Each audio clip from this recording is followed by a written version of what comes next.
Lauren Giddings lahir di 18 April 1984 di Tacoma Park, Maryland, sebuah kota kecil dengan jumlah penduduk 17.000 orang. Mimpi Lauren sejak kecil menjadi orang pertama di keluarganya yang menjajaki bangku kuliah. Dan mimpi Lauren terwujud ketika ia berhasil masuk di Agnes Scott College dan mengambil ilmu politik. Setelah lulus di 2006, 2 tahun kemudian ia masuk Mercer University di Georgia, mengambil jurusan hukum untuk menjadi pengacara publik. Giddings menjadi kebanggaan orang tuanya, bukan hanya karena prestasi akademisnya, tapi juga karena sifatnya yang selalu melihat kebaikan pada setiap orang. Giddings yang atletik, cantik, dan mudah berteman, menjadi salah satu it girl atau anak populer dimanapun ia berada. Tapi kepopulerannya tidak selalu membawa hal yang baik untuknya. Lauren yang berkuliah di Mercer menyewa apartemen di Barrister Hall memiliki seorang tetangga yang nyentrik namanya Stephen Mark McDaniels. McDaniels sejak kecil adalah anak yang cerdas, penggemar Star Wars dan Lord of the Ring, menyukai membaca dan kebersihan secara ekstrim. Sampai-sampai ia mendapatkan julukan tuan pembersih dari kedua orang tuanya. Sampai usia 13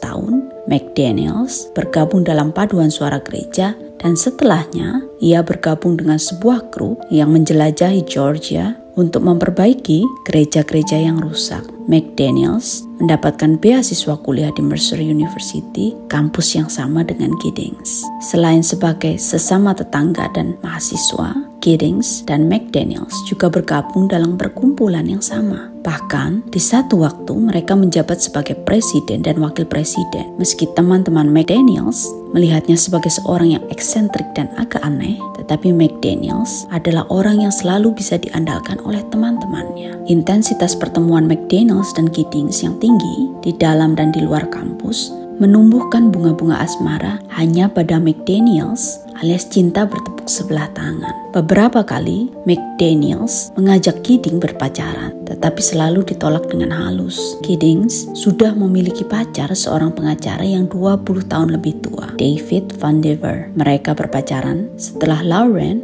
magang di firma hukum tempat Van Dever bekerja. Di sore 25 Juni 2011, Lauren mengirimkan email ke Van Dever. Meski emailnya berbicara tentang banyak hal, tetapi ada satu kalimat Giddings yang membuat Van Dever was-was. Giddings menduga kalau ada seseorang yang mencoba memasuki kamarnya. Giddings yang lulus di Mei 2011 memberitahu teman dan keluarganya kalau ia akan belajar 24/7 setiap hari, mempersiapkan diri untuk ujian pengacaranya atau bar exam. Kalau lolos, maka Giddings akan memiliki izin untuk berpraktek pengacara. Tapi sesibuk apapun, Giddings tetap berkabar kepada keluarga dan teman-teman dekat. Sejak 29 Juni 2011, Giddings tidak pernah lagi mengabari teman dan keluarganya. Keheningan Giddings memunculkan kekhawatiran teman dan keluarganya. Mereka mencoba menghubungi kampus, apartemen, dan akhirnya polisi setelah tidak ada jawaban tentang keberadaannya. Pada 30 Juni jam 9 pagi,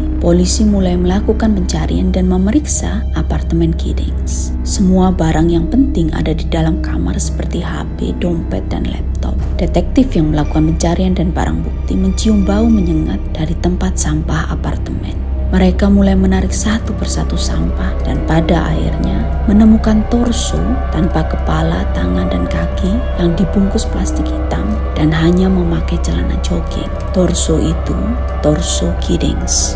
Hilangnya Giddings menjadi sumber berita bagi media lokal dan salah satu orang yang diwawancarai adalah McDaniels. We don't know where she is. The only thing we can think is that maybe she went out running and someone snatched her. One of her friends had a key. We went inside and tried to see if there was anything amiss, but she had a door jamb that was sitting right by it, so there was no sign that anyone broke in. The door was locked when everyone got here. We just don't know where she is. Saat reporter menyebutkan kalau polisi menemukan torso perempuan, wajah McDaniels berubah pucat. Whatever they recovered from there. Body. Had you seen anything there? Had you seen anything there? We don't know if this is the same person. You know what I mean? Like, they took out a body there earlier. We don't know if it's the same person or not. So that's why we're trying to ask people if they know who lived there. Are you you okay, sir? I think I need to sit down. Okay.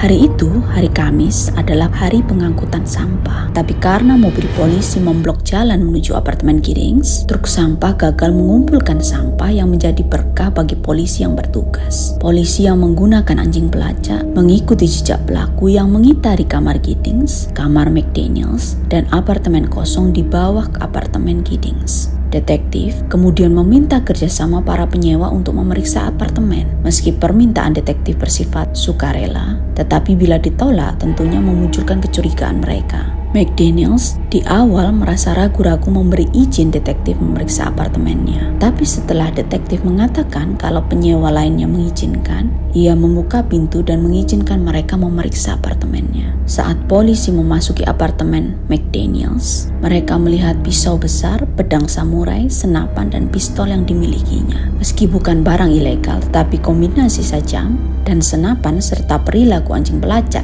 di apartemen McDaniels menarik perhatian detektif. Entah bagaimana, pada hari yang sama, McDaniels ditangkap.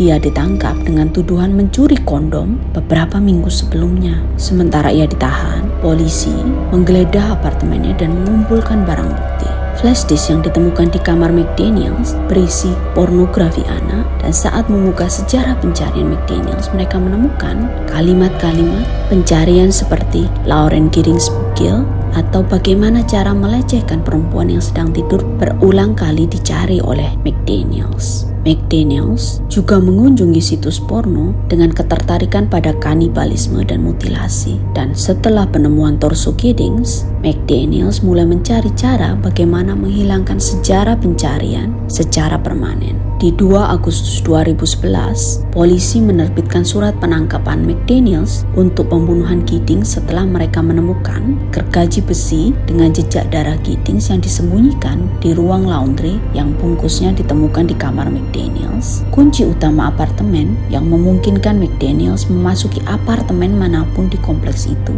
dan mantan teman sekamar McDaniels yang mengatakan kalau ia berkali-kali bercerita akan melakukan pembunuhan yang sempurna tanpa jejak. Jadi apa yang terjadi pada Giddings? Hari Minggu 26 Juni jam 4:30 pagi, McDaniels memakai topeng dan sarung tangan menyelinap masuk kamar Giddings dengan kunci utama apartemen. Ia melihat Giddings tertidur pulas. Giddings yang tiba-tiba terbangun saat mendengar bunyi derak lantai akibat langkah McDaniels menyuruh pelaku keluar. Terbangunnya Giddings mengagetkan McDaniels dan ia menerjang Giddings dan mencekiknya di tempat tidur. Giddings dalam satu kesempatan berhasil menarik topeng McDaniels dan memohon padanya untuk berhenti. Terlanjur basah, Stephen McDaniels mencekiknya sampai mati. Ia kemudian menyeret tubuh Giddings ke bathtub, kembali ke apartemennya mengambil gergaji dan mulai memutilasi Giddings. Kemudian mengantongi potongan tubuh Giddings ke dalam beberapa kantong sampah dan menyebarkannya di beberapa tempat sampah di sekitar apartemen. Di 28 Juni, ia membuang torso Giddings yang sudah membusuk di tempat sampah kompleks apartemennya. Stephen McDaniels yang saat itu berusia 28 tahun dihukum penjara seumur hidup oleh hakim. Specific detailed confession that you made to Frank Hogan and I, which we were shocked about in the jail, and which you went into terrific detail about how you killed Lauren Giddings, how you went about decapitating her, carving up her body, how you even sat down and cut off every finger and thumb and appendage on her hands and threw them all in the toilet and flushed it at one time, and then combine that with the searches on the internet, the fact that you had done searches about having sex with dead people, things of that nature. All of that combined to a heavy evidentiary problem in your case. On top of that, you possess the most horrific child pornographic photos I've ever seen. And I've been practicing law for 33 years. Meski Lauren Giddings meninggal dengan cara yang sangat mengerikan, tetapi keluarganya berusaha terus menghidupkan kenangannya dengan membuat beasiswa Lauren Teresa Giddings yang membantu mahasiswa yang kesulitan keuangan tetapi berprestasi untuk membayar biaya kuliah mereka. Berakhir sudah kasus kriminal kita, sampai bertemu di kasus kriminal selanjutnya, selalu waspada.